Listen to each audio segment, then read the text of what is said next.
Assalamualaikum warahmatullahi wabarakatuh. Tabipun. Alhamdulillah, alhamdulillahirabbil alamin.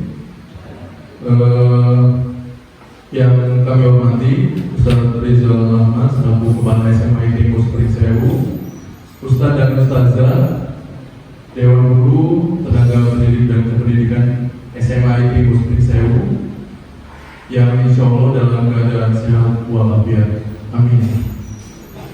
Ustaz dan Ustazah, izinkan saya untuk melakukan praktik diseminasi atau berbagi perencanaan sebuah pembelajaran.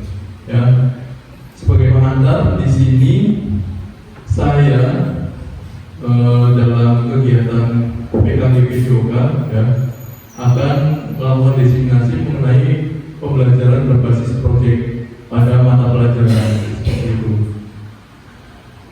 Sebenarnya di awal saya merencanakannya itu proyek ini bisa digabung ke proyek yang dibuat oleh KP Komite Pembelajaran. Namun secara nyatanya mungkin itu tidak bisa karena saya butuhnya juga cepat. Bulan ini harus sudah selesai untuk proyek ini. Jadi untuk proyek yang saya buat itu adalah profil kebugaran peserta didik. Ya. Jadi profil kebugaran peserta didik ini adalah rencana program P5 melalui intrakurikuler, kokurikuler, dan ekstrakurikuler mata pelajaran PJOK yang berpihak pada murid. Nah, untuk kegiatan ini saya ambilnya adalah intrakurikuler dan kokurikuler. Ya. Sedangkan untuk tujuan dari program ini sebenarnya adalah sebuah penguatan, program penguatan pentingnya menjaga kebugaran tubuh bagi diri sendiri maupun orang lain agar terciptanya pemahaman berolahraga sepanjang hayat dengan menerapkan nilai kemandirian dan kreativitas peserta didik. Seperti itu. Lanjut.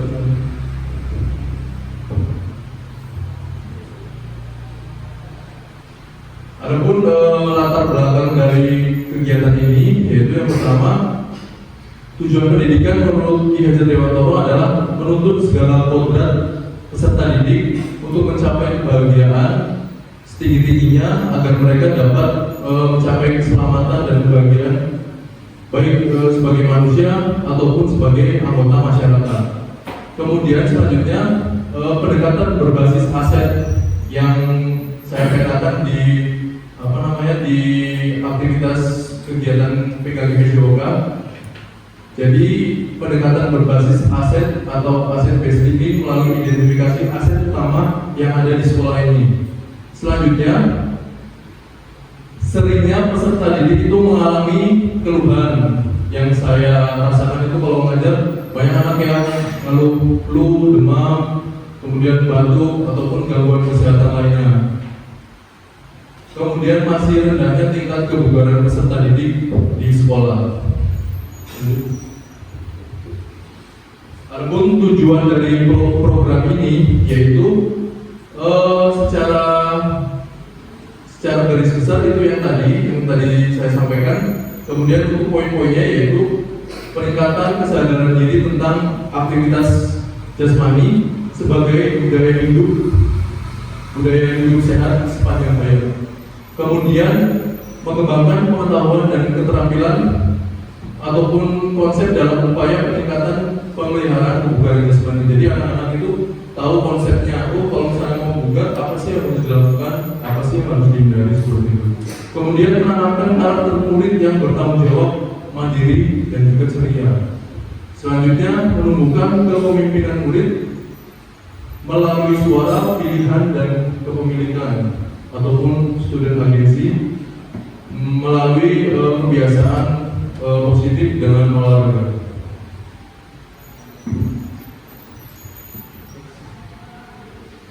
Selanjutnya capaian dari program ini adalah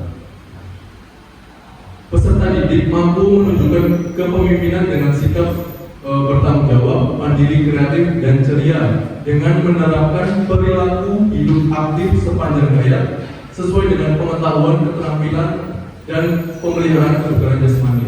Adapun langkah-langkah yang nanti akan kami lakukan bukan hanya saya tapi dengan peserta didik juga, yaitu yang pertama mengintegrasikan, ini di awal ya, ini sebuah perencanaan, jadi di awal saya rencananya itu mengintegrasikan proyek ini dalam pembelajaran beberapa mapel itu seperti PJOK, Bahasa Indonesia, TIK, Seni Budaya, itu dengan membuat modul yang akan diajarkan, materinya pun materi sederhana yang digunakan untuk sebagai penunjang kegiatan proyek tersebut. Kemudian misal contohnya nih, untuk mapel Bahasa Indonesia itu akan membuat seperti aturan atau panduan sistematis mengenai alur pelaksanaan kegiatan pembelajaran proyek mulai dari awal sampai dengan akhir, seperti itu. Kemudian untuk mapel PJOK sendiri itu nanti bertugas sebagai melakukan observasi pengumpulan data siswa. Apa sih yang dikumpulkan? Yaitu data dari kebugaran siswa melalui pembelajaran atau pendidikan kebugaran. Pendidikan kebugaran tersebut, misalnya contohnya mengukur denyut nadi setelah mereka beraktivitas, beberapa kali aktivitas, denyut nadi istirahat dan denyut nadi maksimalnya itu berapa. Nanti di situ akan ketahuan tingkat kebugaran peserta didik itu sampai level berapa, seperti itu. Kemampuan denyut nadinya ada pada level berapa. Nah, setelah mereka anak-anak itu tahu, guru PJOK dengan sistem yang tadi, yang dengan gabungan dari mapel itu bisa membuat, misal dengan guru TIK itu formatnya mungkin dari guru PJOK. Guru TIK membantu membuat format di Excel seperti itu. Jadi nanti kalau range tingkat kebugaran sekian sampai dengan sekian, itu umpan baliknya atau olahraga kira-kira yang harus dilakukan itu olahraga apa itu langsung muncul. Seperti kalau kita mengisi nilai itu bisa kan langsung keluar. Nah, jadi anak-anak itu bisa melihat, oh ternyata saya tingkat kebugaran sekian. Jadi butuh latihannya apa, seperti itu. Itu untuk mapel TIK. Selanjutnya, kemudian untuk mapel Seni Budaya itu bisa membantu anak-anak dalam mendampingi pembuatan portofolionya supaya desainnya itu bisa dibilang menarik, ya, bisa dibilang engaging, bisa menggunakan Canva ataupun aplikasi lainnya yang itu bisa Anda gunakan, seperti itu. Kemudian setelah semua selesai, peserta didik akan mempresentasikan hasil portofolionya masing-masing. Nah, nantinya ini akan menjadi produk mereka, karena saya yakin portofolio mereka akan berbeda masing-masing, produknya akan berbeda antara peserta didik satu dengan peserta didik yang lain, pasti hasilnya akan berbeda, seperti itu. Kemudian selanjutnya, karena ini hubungannya dengan kebugaran, di akhir proyek kami dengan anak-anak akan bisa referensi dan mencoba membuat senam khusus Gimbos, seperti itu. Jadi senam ini nanti akan jadi ibarat senam sekolah gitu, yang akan digaungkan untuk sebagai wujud dari kebugaran peserta didik, seperti itu. Kemudian semua kegiatan yang dilakukan harus melibatkan kepemimpinan murid. Jadi murid harus dilibatkan secara aktif, seperti pendapat mereka seperti apa, kemudian pilihan mereka seperti apa, itu untuk menunjukkan student agency atau kepemimpinan murid.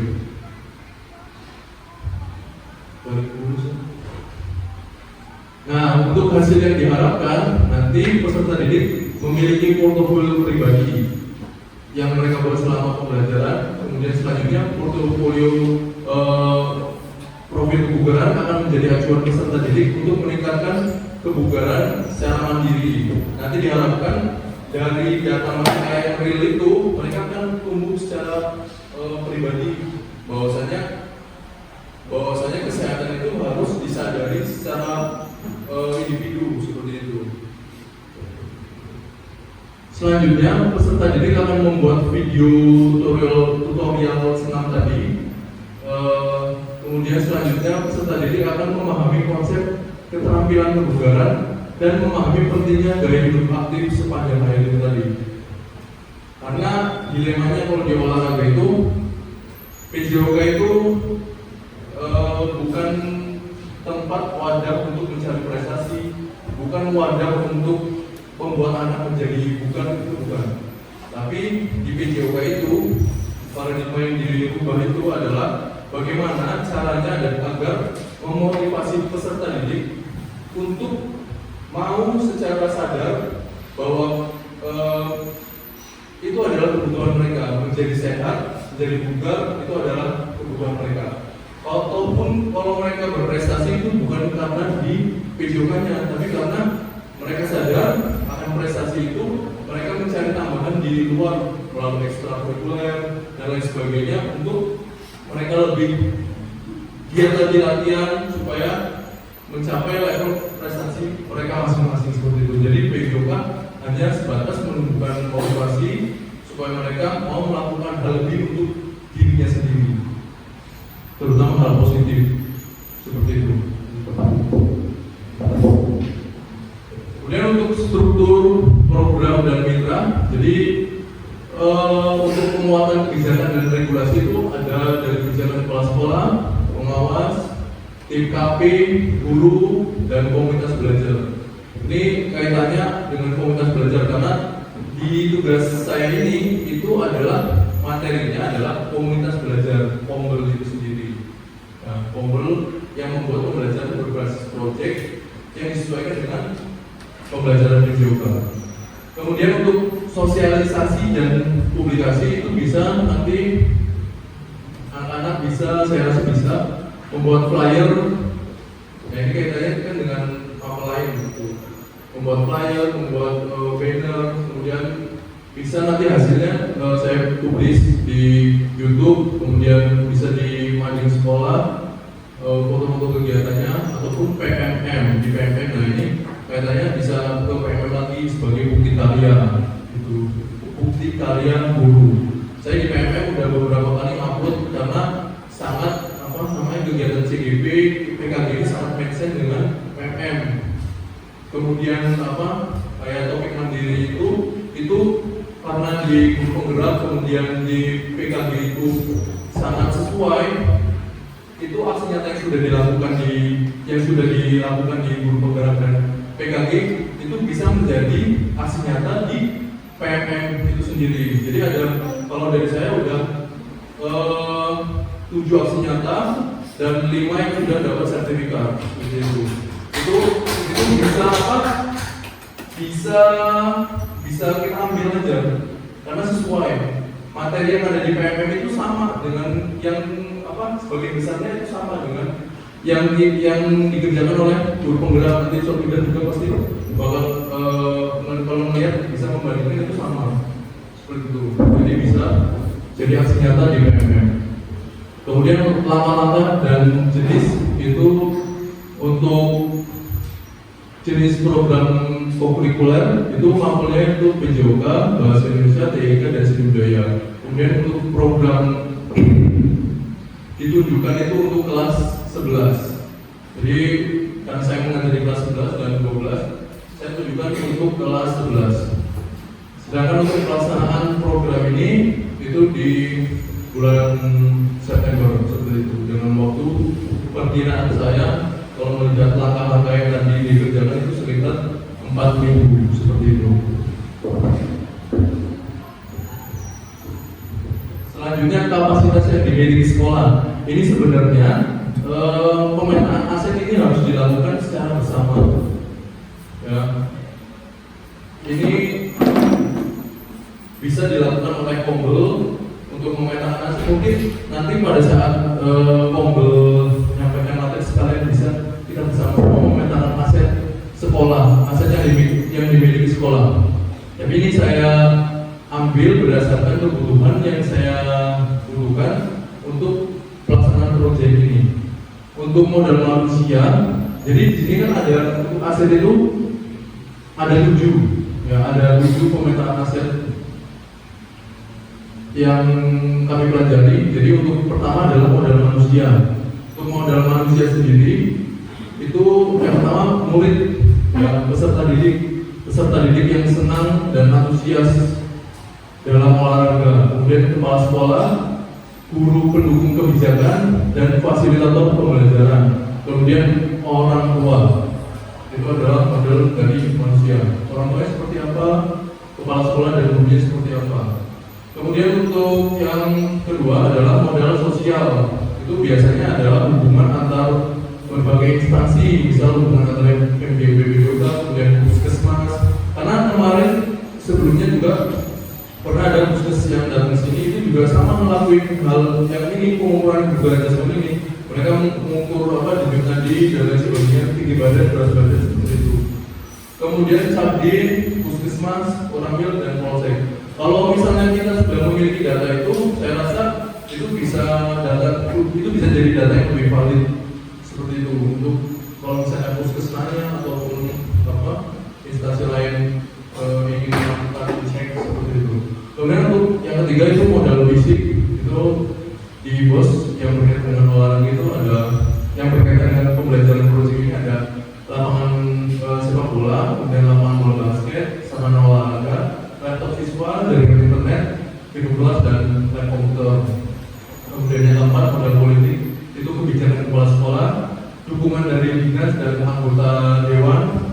Kemudian yang kelima modal lingkungan, ya modal lingkungan itu kita berada di dekat dengan kota Pringsewu, sehingga apapun lebih mudah untuk akses berbagai kegiatan.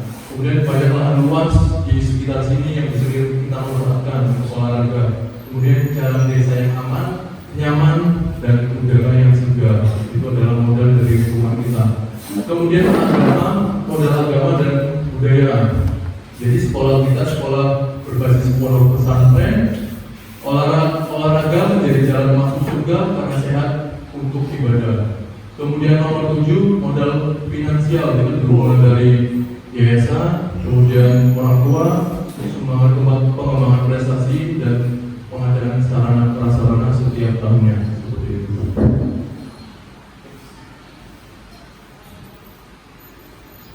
Nah ini terakhir, setelah implementasi tidak lupa juga ada rencana evaluasi. Jadi kegiatan itu ada evaluasi supaya untuk pemenahan pembelajaran selanjutnya. Jadi yang pertama itu ada regulasi dan kebijakan, kemudian diskusi murid, sekolah dan orang tua, kemudian penyusunan program, pengelolaan data, kemudian masuk ke komunitas belajar dan pelajar itu sendiri, kemudian jadwal pelaksanaan, sosialisasi dan publikasi kegiatan, evaluasi, seperti itu. Next. Yang terakhir, ini adalah tantangan dan solusi. Dari setiap pembelajaran, setiap kegiatan tentunya pasti ada tantangan dan solusi yang harus dihadapi, seperti itu. Nah ini secara umum saya gambarkan mungkin ya. Mungkin tantangan yang akan dihadapi itu seperti konsistensi dalam pendampingan guru, kemudian menggerakkan guru dan komunitas belajar di sekolah itu sendiri, kemudian konsistensi dari peran murid secara aktif, kemudian pembuatan desain portofolio dan koreo video yang menarik. Ya karena ini baru pertama saya rasa, jadi tentunya pasti perlu pendampingan yang khusus, kemudian menentukan dan membuat format pencapaian itu sendiri seperti yang tadi saya sampaikan di pembelajaran TIK nya seperti apa, kemudian keaktifan media dan publikasi. Kemudian solusinya dari tantangan tersebut itu bisa berupa penguatan kepala sekolah ataupun penguatan dari komunitas belajar itu sendiri untuk menanamkan rasa tanggung jawab terhadap pembelajaran, kemudian melakukan pendekatan dan evaluasi dan selalu memberikan motivasi kepada murid, kemudian meminta bantuan kepada guru TIK dan guru seni terkait apa yang dibutuhkan tadi, kemudian bekerja sama dengan guru TIK untuk membuat format yang sesuai dengan pencapaian yang dibutuhkan. Kemudian yang terakhir adalah memberikan berbagai peran kepada peserta didik, karena saya yakin peserta didik itu kreatif, ya, sesuai dengan minat mereka. Kalau misalnya mereka kayak apa, media dan komunikasi, saya yakin mereka lebih bisa daripada saya sendiri, seperti itu. Mungkin itu penyampaian dari saya. Mungkin dari teman-teman ada yang ingin ditanggapi ataupun saya butuh ini apa namanya, masukan yang membangun seperti itu. Ustaz, seperti itu kurang apa atau kelebihan dikurangin seperti itu. Ya, terima kasih. Assalamualaikum warahmatullahi wabarakatuh.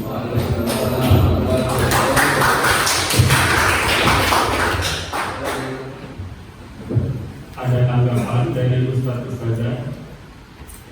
Respon boleh? Respon Dari saya dari Ustaz Wildan sebagai junior. khusus di portofolio siswa Ustaz terkait dengan Ya, nggak apa-apa. terkait dengan portofolio siswa, mungkin kalau Ustazah ketika portofolio adalah sebuah kegiatan yang memang sudah dilakukan. Nah ini kalau misalnya pengembangannya langsung pakai Google Sites itu gimana? Terlalu berat nggak anak-anak? Itu maksudnya biar mereka itu punya portofolio tapi mereka nggak bilang ketika sudah dikumpulkan, ketika memang dia punya Google Sites itu kan langsung nanti bisa kedepannya kalau dia butuhkan ada di situ gitu Ustaz. Seperti itu, tapi ya nanti konsepnya ya memang harus dibimbing seperti itu. Itu mungkin tanggapan dari saya. Maksudnya bukan portofolionya ya mereka buat terus kumpul atau sudah terpenuhi selesai gitu. Tapi coba di Google Sites kan mereka punya akun belajar kan ya. Nah itu mungkin yang sudah punya akun belajar bisa diterapkan di Google Sites itu sendiri. Makasih Ustaz. Terima kasih dari Ustaz Wildan. Minta tolong Ustaz diputar. Menanggapi dari Ustaz Wildan, ya saya rasa itu sangat bagus ya. Maksudnya masukannya sangat baik karena ini terkait dengan digitalisasi. Kalau misalnya yang saya buat ini ya mungkin formatnya masih dalam bentuk sheet atau kertas ataupun editing di Canva. Tapi kalau misalnya itu supaya tidak hilang untuk disimpan, kalau berupa dokumen sekolah itu mungkin tetap akan di-print. Tapi supaya tidak hilang memang benar itu dimasukkan ke sites bisa. Saya sendiri juga pernah buatnya kan. Nah itu kalau misalnya sampai ke site, saya rasa itu memang ini Ustaz perlu bimbingan khusus terutama dari pembelajaran TIK seperti itu. Jadi hasil yang sudah dikumpulkan, observasi yang sudah dikumpulkan, kemudian sudah diedit dengan sebenar mungkin, itu bagaimana caranya dimasukkan ke site itu supaya menjadi portofolio digital seperti itu kan. Supaya tadi saran satu tidak hilang, ataupun mungkin supaya tidak hilang di-upload ke Drive. Ya bisa juga di-upload ke Drive. Kalau misalnya memungkinkan dibuat site, tapi jika tidak memungkinkan mungkin hasilnya itu tadi masih dalam bentuk sheet, ya dalam bentuk kertas, namun filenya tetap akan saya upload. Mungkin saya nanti akan buat folder tersendiri di akun saya, jadi anak-anak tinggal upload semua per kelas seperti itu. Mungkin itu dari saya, Sofian. Mungkin dari Ustaz yang lain ada masukan atau tanggapan?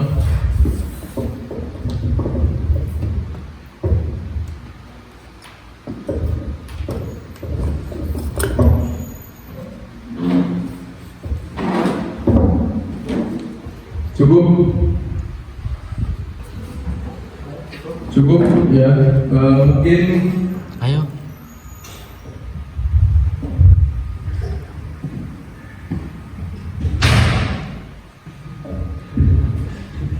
ya mungkin sekian ya.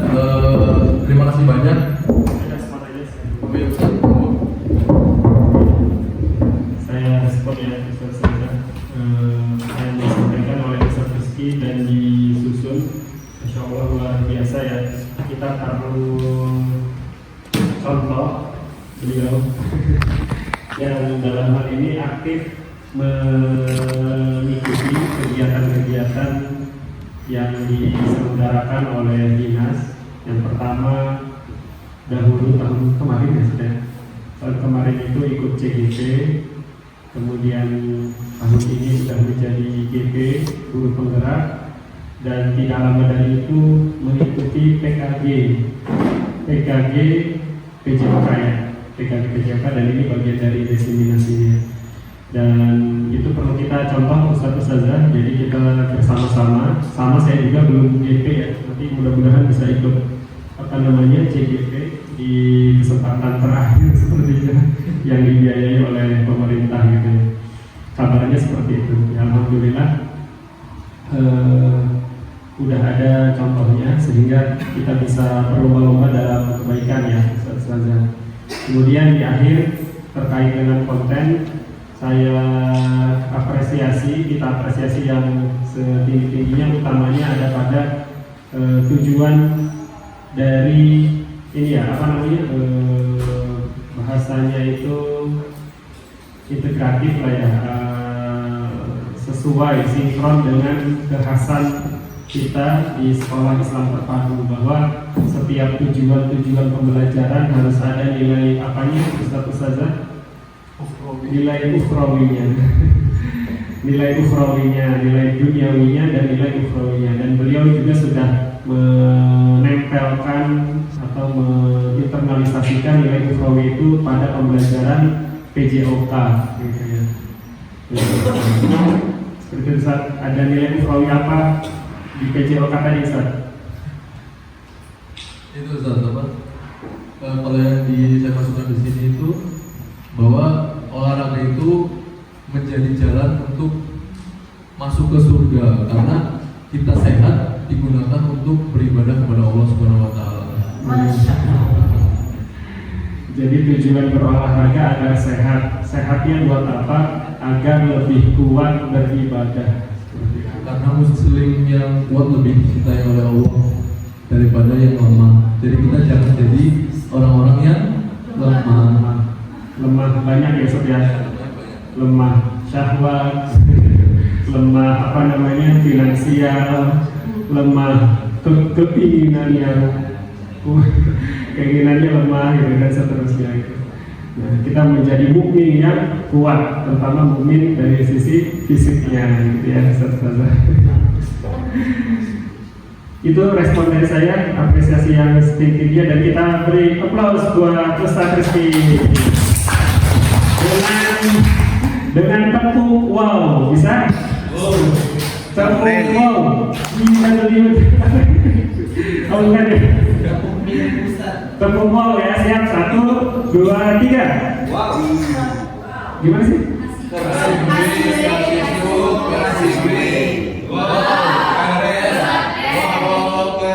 Ulangi. Kita dengarkan Ustazah Septa dulu. Gimana sih? Kasih W, kasih O, kasih W. Wow, keren. Wow, keren. Oke. Siap, 1, 2, 3. Kasih W, kasih O, kasih W. Wow, keren. Wow, keren. Kita cukupkan dengan kafaratul majlis. Subhanallah wa bihamdihi, asyhadu an la ilaha illa anta, astaghfiruka wa atubu ilaik. Wassalamualaikum warahmatullahi wabarakatuh. Waalaikumsalam warahmatullahi wabarakatuh. Ini kan ada 2 orang ya, Ustazah di depan. Dua-duanya ya. Ayo sekarang Ustazah dia 1 orang di depan. Bisa lihat ya. Mau Ustadz Wildan. Ustadz Wildan di depan. Instruktur senam. Ini bang. Kita mulai satu saja ya. Mirip siapa? Mirip tipenya Zafi, Pak. Yuk mulai. Mulai ya, Ustadz Rizky ikut di depan. Iya, aku tak rekam dulu.